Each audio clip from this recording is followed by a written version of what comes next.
sisters, wherever they are. Lam Natseach, Mizmor LeDavid, Gan Chadina B'Yom Sadra, Yisakev Hashem LeYaakov, Shlach Ezercha Mikodesh, Mitzian, Yisadeka, Yiskar Kol Mechasecha, Vaylos Chayidash Nesela, Tein Lecha Chivavecha, B'chalatzas Chayimale, Ranana B'Shu Esecha, Hashem Elheinu Nidgal, Imali Adinai Kol Mishalisecha, V'Antaya Dati, Keshi Adonai Meshicha, Yanei, Mishmei Kachai, Big Vorosesha Yiminai, Elev Rach, Elev Asusim, אנחנו בשם אדוני אלוהינו נזכיר נאמר קרוב ונפלו אנחנו קמנו וניסיידד אדוני ישי המלך יעננו ויום קראנו. In chapter 150, hallelujah, hallelujah, b'kadshai, hallelujah, b'kiyah uzai, hallelujah, b'gvuraisav, hallelujah, karev kodlai, hallelujah, b'seika shofar, hallelujah, b'nevel v'chinar, hallelujah, b'seif v'machal, hallelujah, b'minim v'ugav, hallelujah, b'siltz l'shua, hallelujah, b'siltz l'shua, kollel neshamat, hallelujah, hallelujah. And give pass around tzedakah to everyone here and everyone in your own places. Please give money in the pushka. It's around to everybody. Okay. We will continue here with the Gemara in Daf Chaf,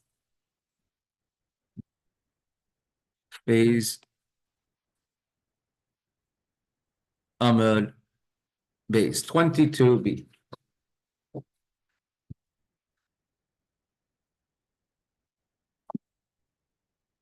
If you have an Eretz Gemara, most of us here should have one. We are on 22a, 22a4. We have a little bit of a conundrum that goes on. What's the problem? Have you ever had a problem in shul? Who should get an aliyah? Because of that, our Chacham, our sages, they set up a certain hierarchy. A Kohen always gets a first aliyah. Although halachically, perhaps a Kohen would be allowed to give up his space for somebody else. However, people should not start trying to curry favor with a Kohen or start getting angry. You gave him an aliyah this week you gave up your aliyah for him. A Kohen cannot give up an aliyah at all. The only exception is if you have somebody who's undisputedly the greatest of the great, the top sage of the generation. They could have a aliyah for Kohen for the first one, and the Kohen could agree to give it over to that person. Rav, the famous Rav of Rav and Shmuel, who, as we in the last several shiurim, and we described his travels and his journeys and how long it took him to travel to go from Eretz Yisrael, from Israel to Babylonia through Damascus. You see over here on the screen. So Rav, on one of his journeys to Babylonia, before he actually moved there, he came to a shul. And several things that Rav did in that shul, which we want to learn halacha from. Our Gemara is discussing how many aliyahs, how many people are called to the Torah for a Torah reading of a fast day. Monday and Thursday, we establish it's 3 people. Rosh Chodesh, the first of a new month, and Chol Hamoed, days when you cannot, intermediate days of Yom Tiv. There was an extra karban, an extra sacrifice in the Beis HaMikdash called the Musaf. And those days we had also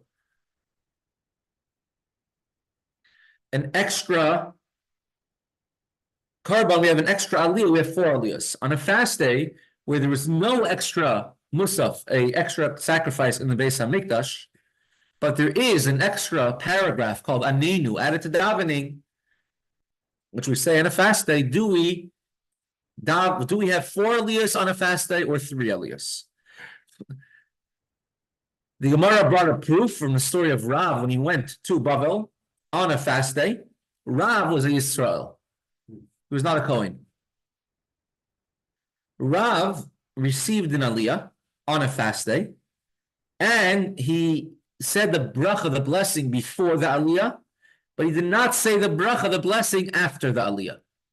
back in those days, the first one to get an aliyah, the Kohen would say a bracha before. Nobody else would make a bracha, a blessing on their aliyah. And the last person to receive an aliyah, so the third person on a Monday, Thursday, Shabbos will be the seventh person. They will make a bracha after the aliyah.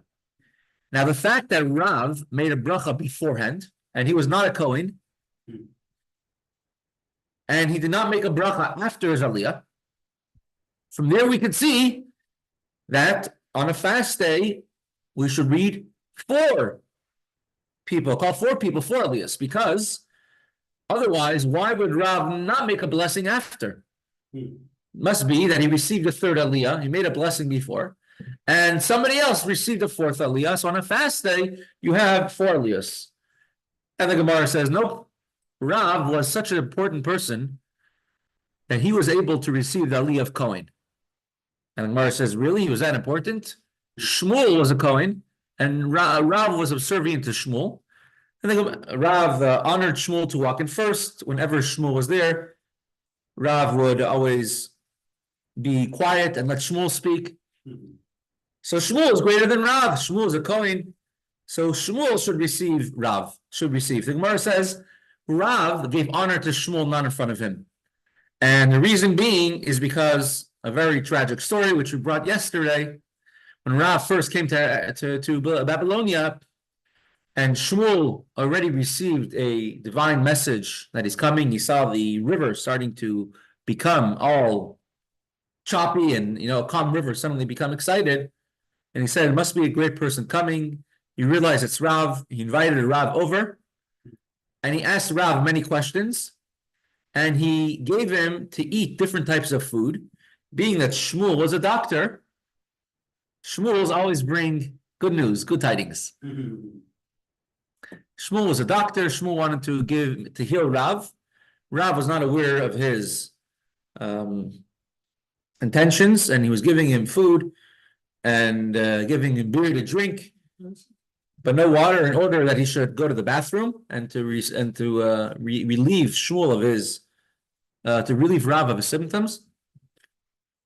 And Rav said, whoever is causing me suffering on purpose should be punished. The children should not survive. How could Rav do such a thing? It's a different story for a different time. And unfortunately, all of Shmuel's children passed away during his lifetime. Rav had tremendous regret. He tried, at once.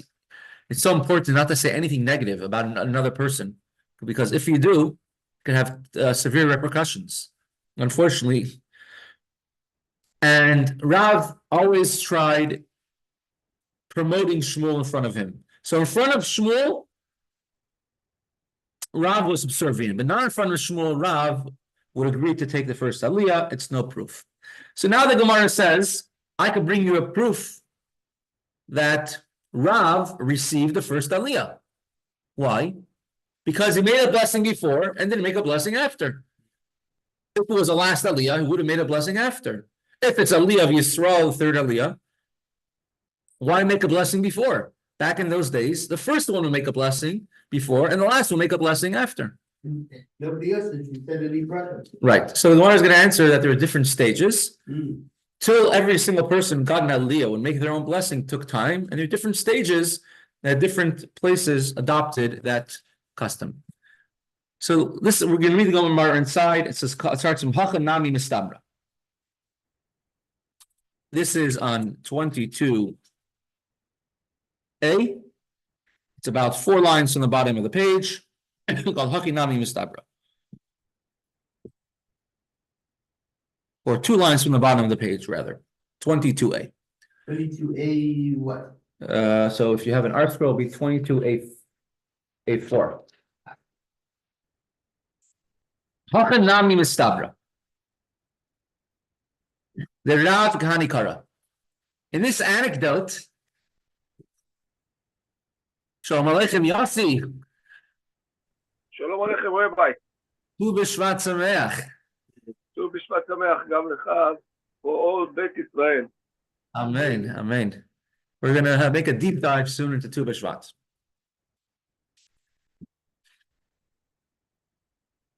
But we don't eat latkes that are hot on Tu B'Shvat.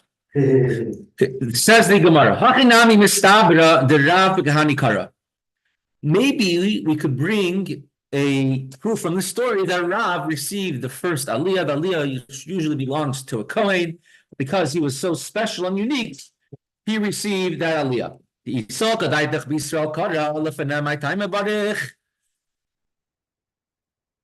Rav, it says in the anecdote that the Gemara said, he received the bracha, he said a blessing before his aliyah, but not after his aliyah.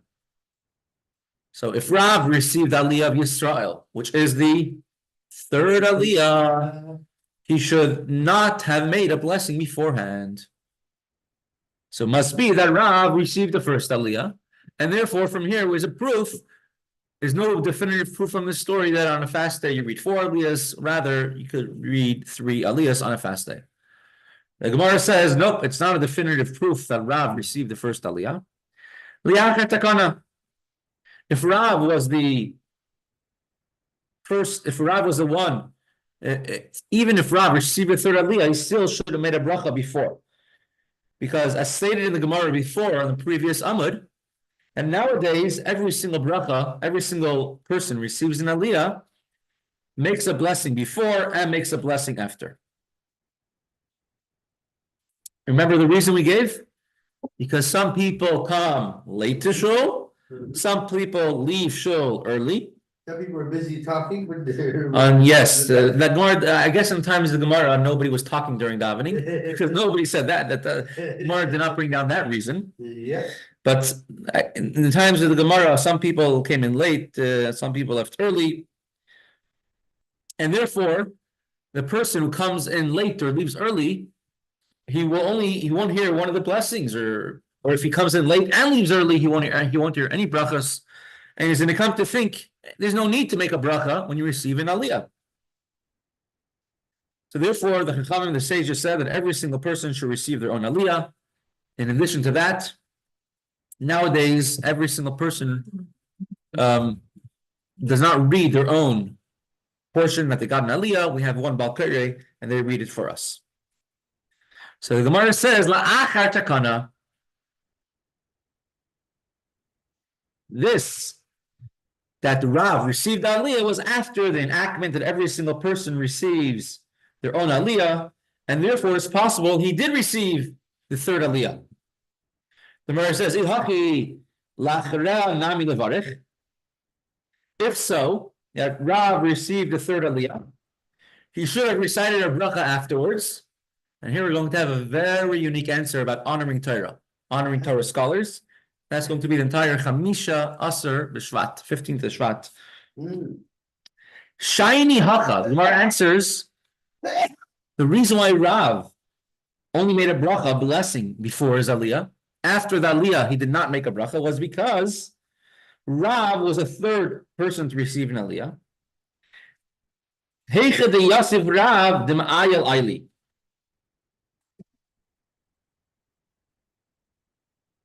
Rav, wherever he was, people would come and enter shul. They would all run. Rav is here in the town. Rav is a big guest coming from Eretz Yisrael. So he had people coming to shul nonstop.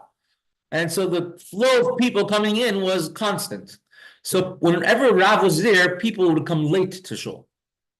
So Rav had to make a bracha before. The people shouldn't think, right? A latecomer coming to shul would not think that you don't need a bracha before the aliyah. So everybody's running to shul to go see the great Rav. He's coming to town. He's in Bavel. People should not think that you don't need a bracha before the aliyah. So Rav made a blessing before. However, people would not leave early. Meifik lo nafki. People would not leave shul early when Rav was there, because everybody was aware of Rav, aware of his Torah greatness, and everyone remained until the end of the Kriyas Torah. They wanted to be near Rav as long as possible. So therefore, there was no need for Rav to make a bracha afterwards, because there was nobody leaving early. The reason why I make a bracha before every year is in case people come late. The reason why I make a bracha after is in case people leave early. But here, people, when Rav was here, people might have come late, but nobody was leaving early. So even though it was after the time when the decree was enacted, that everyone makes their own bracha on Torah reading, bracha before and after, in this particular situation, when Rav was there, he did not need to make a blessing afterwards. So it could be that he had a third aliyah and maybe there was a fourth aliyah. What the Gemara is coming in summary over here, that although we did not prove that Rav did receive the first aliyah of Kohen, it is possible to receive the third aliyah, but there's no proof from this story that he should have a fourth aliyah on a fast day, because from the fact that Rav received an aliyah on a fast day and made a blessing before and not after. So from this anecdote of Rav, cannot learn a halacha regarding how many aliyahs on a fast day. But we learned plenty of other halachas from this. We learned the halacha about not leaving shul middle kriyas Torah. We learned the bracha for the reason, halachas about the reasoning behind it. So there's many other things that we learned as we're learning throughout this halacha, this story. And that's the way of the Gemara in general, that you go through one option to the next option to the third option, till eventually you come to an answer. So this is 22b we're up to. So now the Gemara will attempt to bring another answer to our question. How many aliyahs? What was it? A two-sided question. How many aliyahs do we have on a fast day? And we're going to bring a proof from Raisa in one direction, and the Gemara will say, nope, that's not a definitive proof from what you're bringing. And eventually, we're going to come on to the final halacha that on a fast day, you only have 3 aliyahs. Even a fast day like Tisha B'Av, where you're not allowed to work, you still only have 3 aliyahs that are called 3 people called to the Torah. But we're going to try bringing a proof from the next from Raisa. But I think we'll continue with that because the next it's a continuation. The next thing it's a back and forth, and so it'll take a little longer. Probably another 15 minutes to go through the whole sugya. So let us continue with some topics of Chamisha Asar B'Shvat, the 15th day of Shvat. Today is if you see over here, I'm putting up on the screen. Here's a picture of the Rebbe at several Chamisha Asar B'Shvat, 15th of Shvat Farbrengens. Now, it's a tremendous Yom Tov, it's a holiday. Now, is it a random day in the calendar? And what does it mean, Rosh Hashana, a new year for the trees? Well, the interesting thing which I noticed is that the Hadith says actually certain bunches actually brings Davis the money that's been start up to the winter rate. And in Shevat, if you're ready to the second month of this, Shevat is the middle month, and two Shevat. So the middle of the middle month. Exactly. So it seems like it's like for some reason we have actually finished Shevat being midwinter. It's midwinter. The question is actually why. So let's go. Let's explore the beginning of Tu B'Shvat. Actually, interesting. The Rebbe would always call it Chamisha Asar B'Shvat, 15th of Shvat. That's what it's called in the Mishnah. Mishnah Mesechta Rosh Hashana says the 4 Rosh Hashanas, and it calls it Chamisha Asar B'Shvat. So there's why is it called Chamisha Asar? It's the 15th. Tu B'Shvat and Tu B'Av, you can say, are more modern titles for the Yom Tov, for the day, which, it became sort of a popular lexicon. The Rebbe always called it the way it was called in the Mishnah, and in the Gemara, which is Chamisha Asar B'Shvat and Chamisha Asar B'Av, the 15th of Shvat and the 15th of Av. That's the way he always called it, with the term, with the Torah term.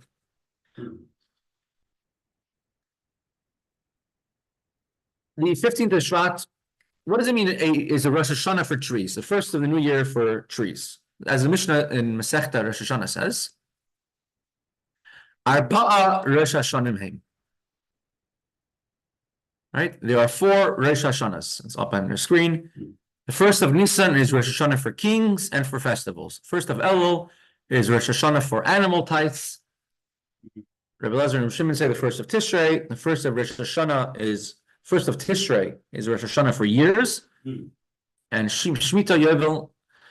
And the first of Shevat is Rosh Hashanah for trees, according to Beis Shammai, according to Beis Hillel. Chamisha Asar B'Ai, the 15th of Shevat. What it means, what is a halachic difference of when the Rosh Hashanah of trees is? So there is a halacha, a rule, a law, that any tree till today that's grown in the holy land of Eretz Yisrael, the first 3 years you're not allowed to eat from the tree. The 4th year you're only allowed to eat from the fruits of the tree in Yerushalayim, and the 5th year you're allowed to eat from the fruits of the tree anywhere.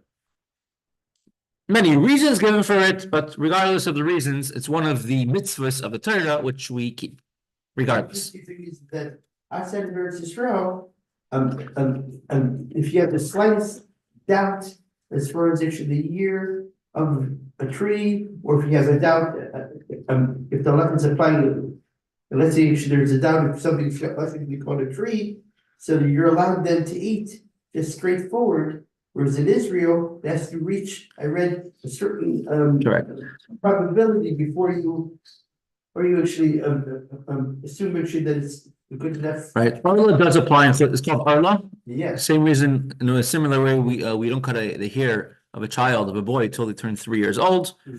Arla does apply outside of Eretz Yisrael. But Suffolk Arla does not. There's many different types of trees, of fruits you could always buy because it takes more than 3 years for it to grow. There's a whole list: apples and oranges, a long list of fruits, which include most common fruits, which you don't have to worry about the 3rd or 4th year because they don't grow properly during that time. And then suddenly there's a disagreement if somebody's called it a tree or not. So automatically, Suffolk. Right.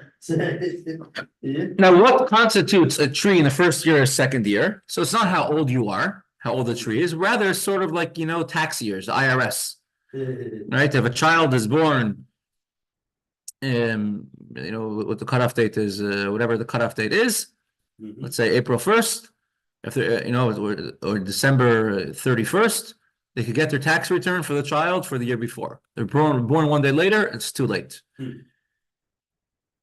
It's your 1st year, the 2nd year goes according to the date. They'll give the child for an entire year, even though the child was only living for 2 days, 2 weeks, 2 months, but they'll consider the child to be around an entire year. So it's a similar type of situation is when it comes to a tree. If a tree was planted before the 15th of Shevat, so then even when it was planted a week before, once it hits the 15th of Shevat, it's already the 2nd year of the tree. If it's planted after the 15th of Shevat, you got to wait till the 15th for the next year.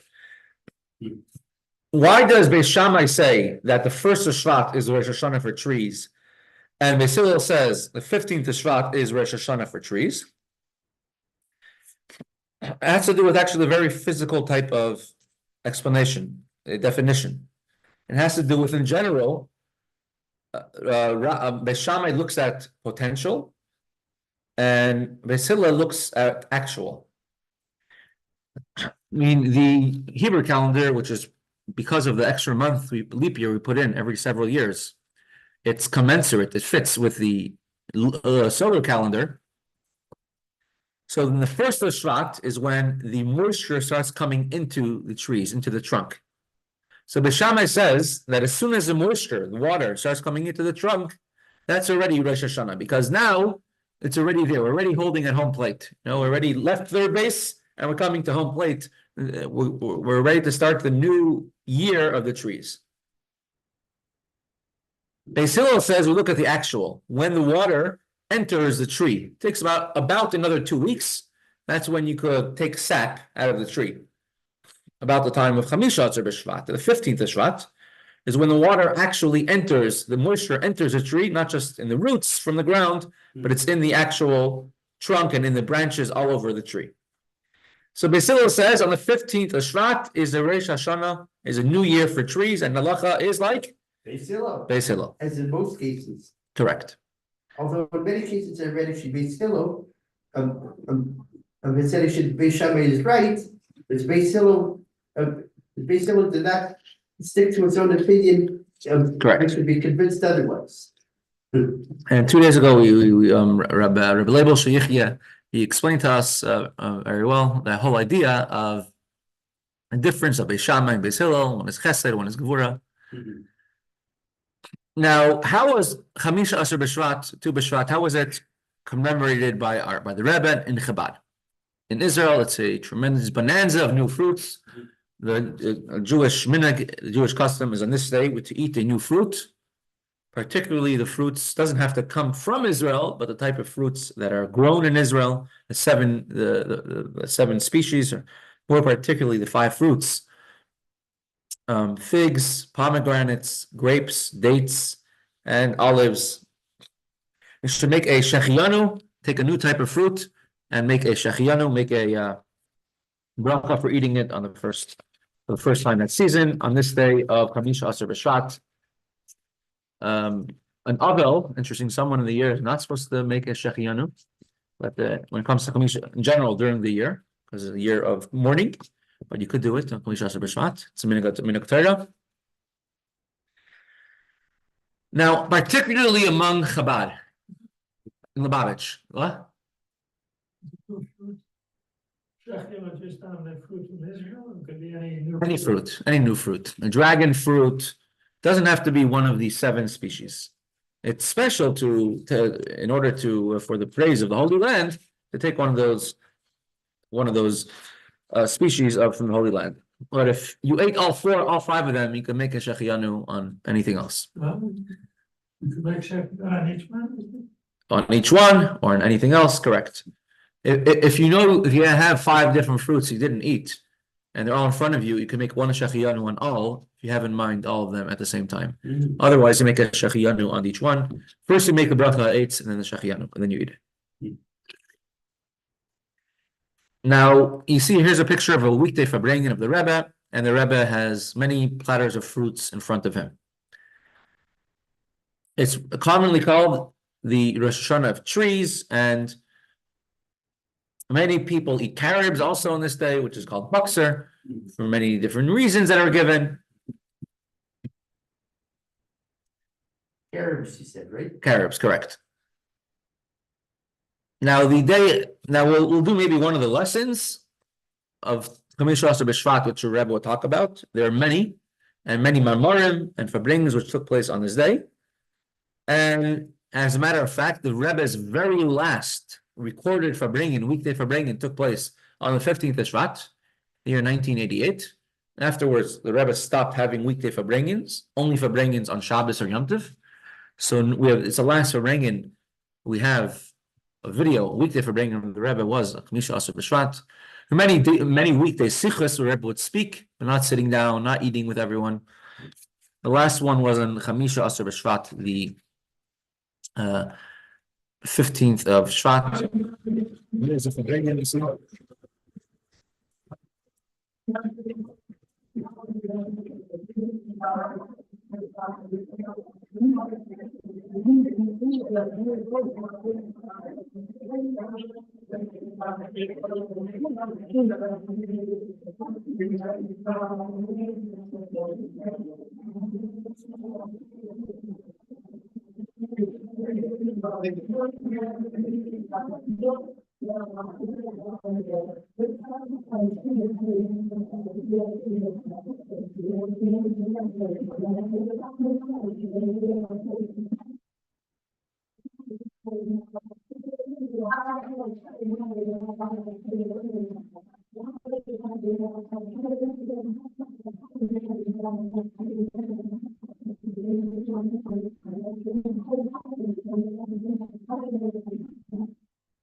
Okay. 15th of Shvat, how and when did Chabad get involved in making a big Yom Tov out of it and talking about since the Rebbe became Rebbe. The Rebbe would usually not hold the Farbrengen on Tu B'Shvat unless it came out to be on Shabbos, which several times it does. For the most part, the Rebbe connected it to the Yud Shvat for passing the Frierdiker Rebbe, which just was shortly before that. The Rebbe drew many lessons. One of the main lessons, of course, being that just as a tree constantly grows, a person can never say, I'm satisfied with where I'm being till now. You have to constantly grow as well. A tree always makes fruits, doesn't stop. Every Jew is compared to a tree. You have to make fruits. Find other Jews and make them your fruits. Make them also become sweet. Another difference is that bread is a staple of life. Fruits are not a staple of life. You could live just fine without fruits. And fruits are sweet. They're more luxury. They're more to enjoy yourself. And the idea of what a person has to have simcha always, not just that we're forced to do a mitzvah, nebach, I have no choice but to do it, but simcha. When and where did the 15th of Shvat became when did Rebbe start making farbrengens? It started in the year Tafshin Lamed Aleph, 1971. Very interesting. That year, a lot of new farbrengens that the Rebbe never farbrenged before started. Certain days of the calendar. Certain farbrengens stopped, certain farbrengens started. That year, on Asar B'Tevis, the 10th of Tevis, so just about a month and 5 days before this Chamisha, the 15th of Shvat Farbrengen, the Frierdiker Rebbe's Rebbetzin, right? The Rebbetzin, the wife of the Frierdiker Rebbe, Rebbetzin Nechamadina, she passed away. So as long as she lived on the second floor of 770 in the Frierdiker Rebbe's house, apartment. And the Rebbe would always have the Seder in the Frierdiker Rebbe's house. So, and all the Yom Tov meals would be there, Rosh Hashana, Yom Kippur, etc. Sukkot, and several interesting things. The Rebbe would make a farbrengen after the Seder. So after the Seder, the Rebbe would have a farbrengen. So after midnight, sometimes at 1 to 3 or to 4 o'clock in the morning, there'll be a farbrengen. Those stopped after the Rebbe stopped having the Seder in 770. But interestingly, 1971, she passed away. The Rebbe never held a farbrengen. I can't say never. The Rebbe would not hold a farbrengen for his birthday. It happened once or twice that when the Rebbe turned 60, he made a farbrengen for his birthday on the 11th of Nisan. And the Rebbe started farbrengens that year for his birthday, 1971. The 13th of Nisan, which is the Yartzeit, the Stalkus of Tzemach Tzedek, the Rebbe started it that year as well, 1971. Why? We're missing. I can't say for sure, but now that we're missing 2 farbrengens of the Rebbe on the 2 nights of the Seder, so in the week before Pesach, the Rebbe made 2 new farbrengens, which is, and will take place every year on the 11th of Nisan, the Rebbe's birthday, every year, and also on the 13th of Nisan, which is interesting, the only farbrengen of the year, which would take place the night before. Usually farbrengen would take place the night after. So for example, you have a farbrengen for a certain date. Always the night after, the Rebbe would make a farbrengen. So let's say the 11th of Nisan, it would take place a farbrengen the night after. A farbrengen is a gathering of the Rebbe, where Chassidim, the Rebbe would speak, seeking Nigunim, the Rebbe would say Torah, the Rebbe would speak very powerfully about current events, the Rebbe would say Mamarim, deep Chassidic discourses, and would say L'chaim.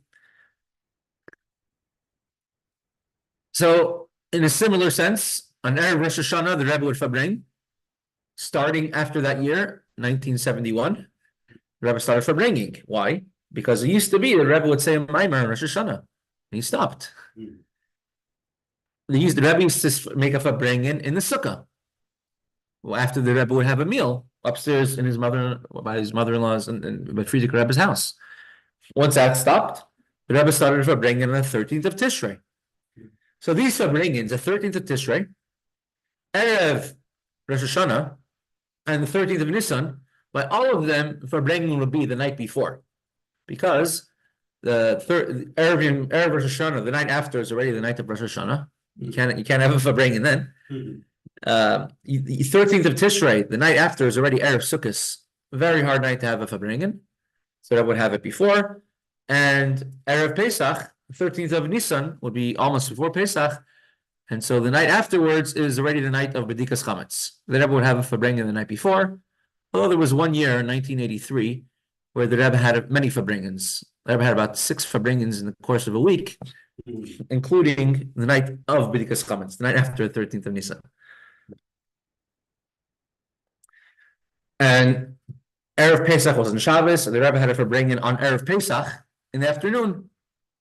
You can't drink wine because it's Erev Pesach. We don't drink wine on the day before Pesach. And you can't eat matzah, and you can't eat mezainos, can't eat chametz. So the Rebbe had bananas and water, the entire Fabringen. It's all he had. So the 15th of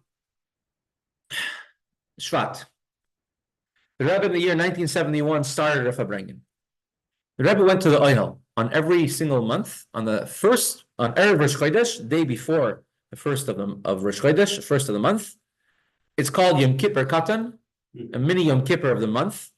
It's a time for Teshuvah. Many people fast on that day.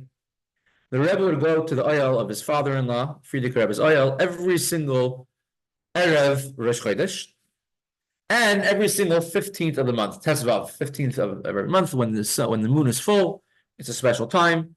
And the Rebbe will go on the 15th of the month, unless it was a Yom Tov like Sukkot or Pesach. So this particular 15th of the month, Tesvav Shvat, the Rebbe went to the Ohel as well.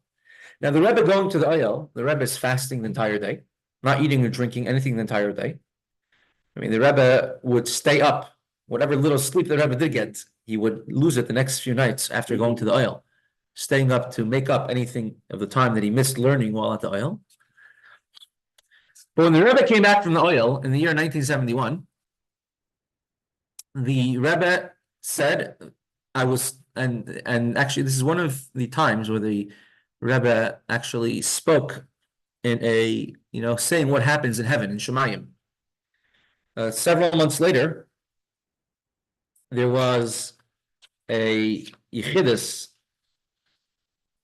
a special meeting with who later on became the Getter Rebbe. His name is Lev Simcha. He was Yechidus by the Rebbe, and the Rebbe spoke to him.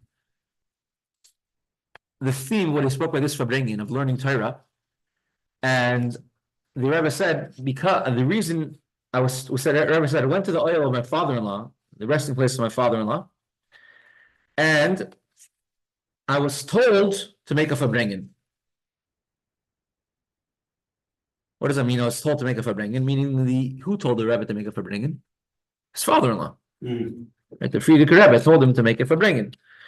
And if I was told to make a Fabringen, I don't know why I was told to make a Fabringen, but it was a surprise Fabringen. So the Rebbe came back from the Ohel, and the Rebbe says, we're going to make a Fabringen. This is a total surprise. Nobody knew about it. Nobody was expecting it. It never happened before. A Fabringen on the 15th of Shevat. So the Fabringen was starting within an hour. And when the Rebbe came to the Fabringen, there was a very small crowd there.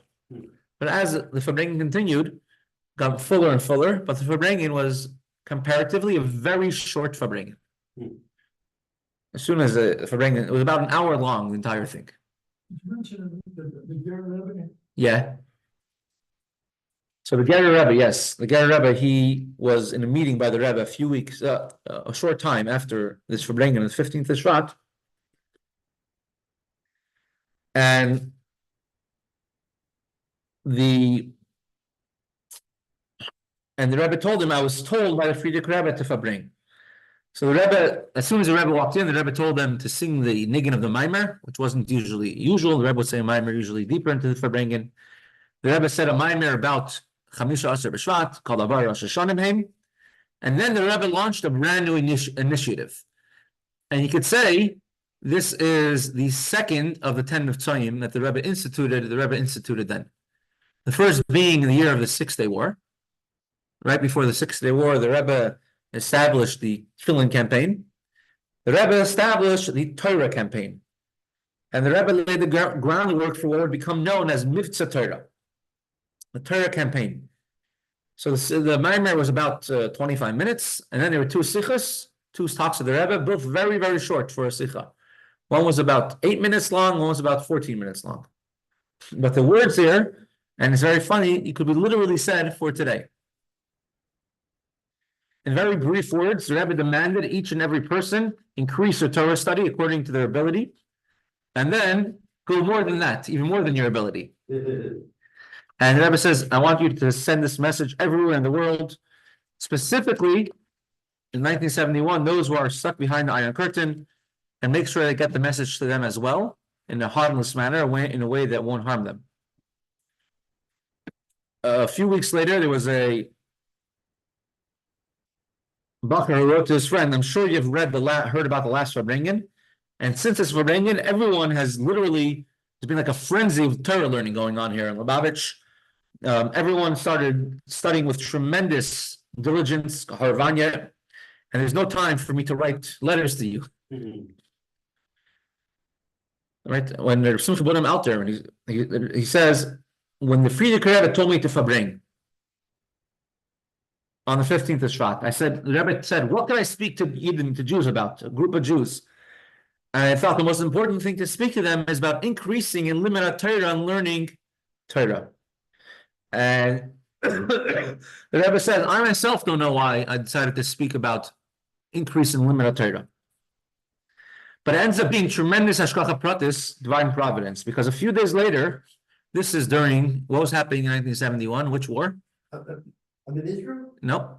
Well, U.S. was involved in?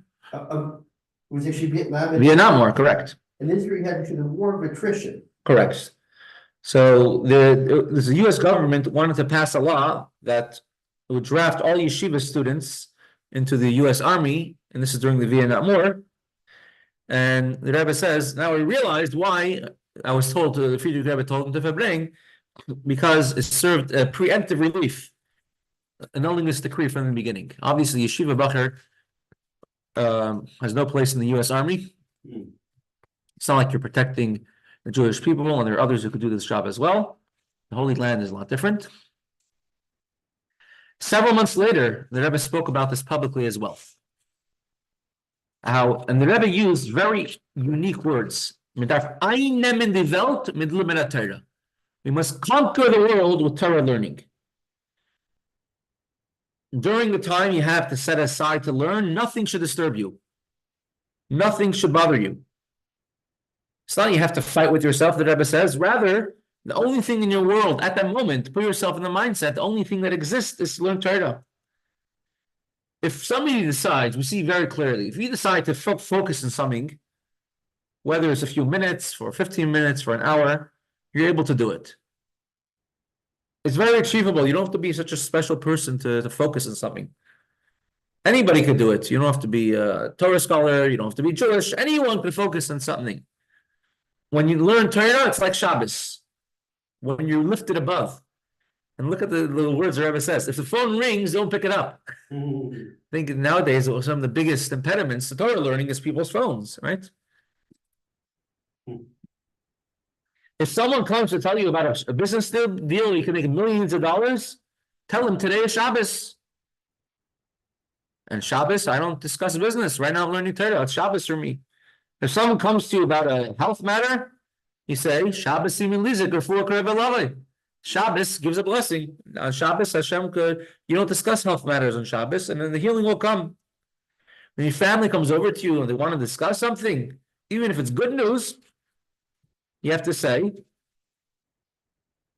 have to answer nicely, but right now I'm learning Torah. Right now, I am a person who's learning Torah. The telephone rings in the house, and they ask, is the father home now? Can I speak to him? You can answer, he's not here. Why? Because he is not here. Now you're a mitzias. Now you're an existence of Torah. When you say this with sincerity, your family will accept it. And not only they won't disturb you from learning, they will prevent other things from disturbing you as well. Today's parsha and tomorrow's parsha is called, in Chumash, it's called the parsha of the man. When the man, that bread from heaven, came down.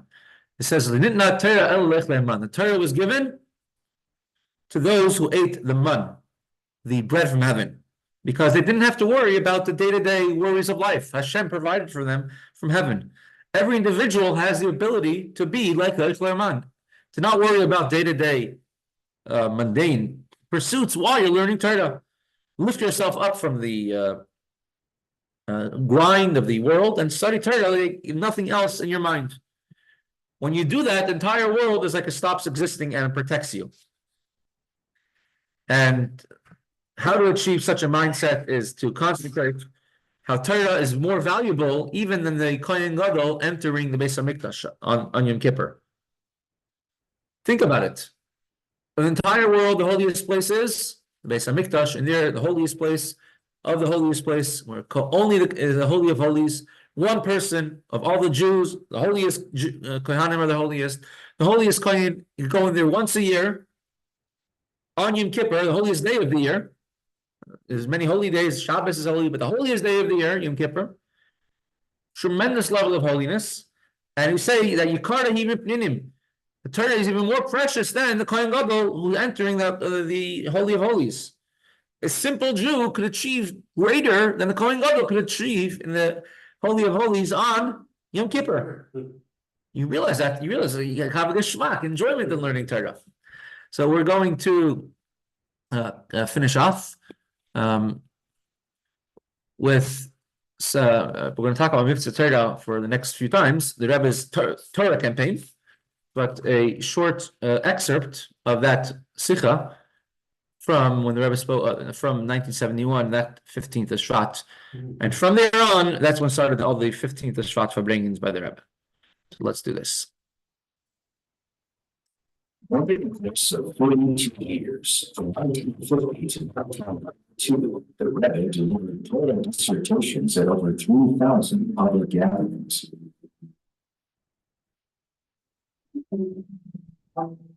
His Gemara responsibilities and commitments, how he managed to find the time to formulate this constant flow of Torah thought in his history. In his 1971 address, the Rebbe maintains that unlimited Torah insight is within the reach of every person, regardless of personal limitations or time constraints.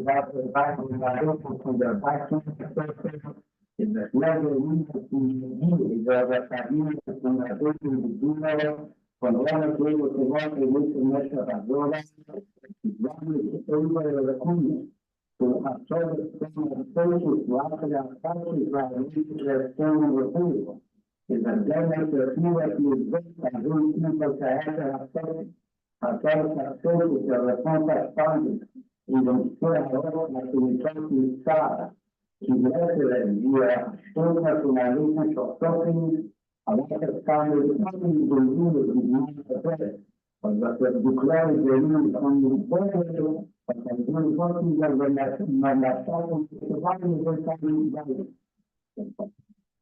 Para dar para isso, o temos de carro, onde a gente tem a melhor de quando todo o universo, todo o universo mudado, todo mundo vai nós Krishna, and the Roman student design para o todo e na verdade o todo graças a mundo da todo graças de milênio e a graça de Deus ao tempo de graça ele para para no seu coração. En verdad, when I told sister, your brother, we are in brother. We want to start in Canada. In the human being choice, but the God will have you something, but the God will then not take it from Canada. Come to God in my nation, the first after he deserves the coming. When the revival is in the country, we are going to rest the stone. We get the food. But the government has 9 years, the that's where government also that she is struggling with a very capital like the service facility in winter, the children are very convenient, the public are trying to do to run the constitution of the planet and make it 9 years. וקוראים לנו שפרחם מחזק ובאים לדיינו מהנשום הגגור בחודים ובכל מילים בדיקים והסבטיבים להתייחס את כל מיני חיים. הזכיר אותנו בדם מזרח לנו וסודר לחדש בזכות לנו בדם מזרח לחדש ובמצטבר ולא מבורך האקטיביות הזיקים וכאמרים להגיש לזרח הדברים בשתר. فتنزل عليه الإسلام بإسلام ثاني بقول دين ودين يترغم عمله ويجب الإقامة فيه البشري وبردات كيف تخرج كيف تنزل التكيات من ذلك كيف جنبه يوصيك على الوعاثة هيوزين للناس القرارين ما تدرنوها ومن نفسه يعني صدق الإسلام ودعوين على بيت الإسلام وكان سافر بشوش على الدون تأثير تسليم ونجد في ذلك معه بقانون كل تقدم ثلاثة اسم جديدة. النظر كل اسم مسلم هذا الجديد كل من ذلك سوى من ذلك الحديث. فبالتالي فبالتالي كل الأحيان عن قانون هذا والنظر في هذا الجديد ليس ذلك الجديد الزوج الخامس والقرن عقيم اسماعيل الجنس معروف الدعوة من المعنى والخلق في وتحقيق الصالحين ونفس ليس من الذاتير من الزمان التنظيم في معروف الصندوقين وغير الصندوقين الخاصة الزكية والإنسان من تحصيل من تحديد كل يمكن تعمله الإنسان والصديق الذاتي وتأتي بذلك والله يقول